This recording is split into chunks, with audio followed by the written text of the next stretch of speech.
এই অল্প কিছুদিন আগেও কিন্তু এই মাঠগুলো অযত্নে অবহেলায় ধুধুর মরুভূমি হাহাকার হয়েছিল। এমনকি মাঠের মাটিগুলো ফেটে চৌচির হয়ে গিয়েছিল শুধু অযত্ন অবহেলায়।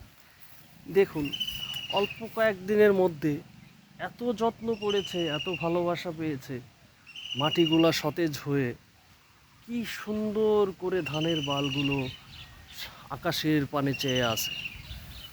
আস্তে আস্তে তারা সবুজে লুকারান্য হয়ে আছে, বাতাসে ঝিরঝির বয়ে যাচ্ছে এবং আকাশের পানে হাসছে।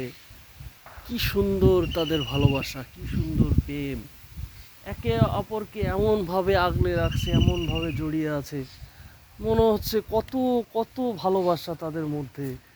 আর মাটিটাকে তারা এমনভাবে আঁকড়ে ধরেছে যে মাটি যেন কত চিরচেনা আপনজন তাদের। হ্যাঁ, তাই আসলে কোনো কিছু যত্নবিহীন কোনো কিছুই হয় না। যত্নবিহীন যেমন রত্ন মেলে না, ঠিক তেমনি ভালোবাসা ছাড়া কোনো কিছুই আসলে সম্ভব হয় না। আপনি যতই ভালোবাসা দেবেন ততই ভালোবাসা পাবেন, এটাই প্রকৃতির নিয়ম।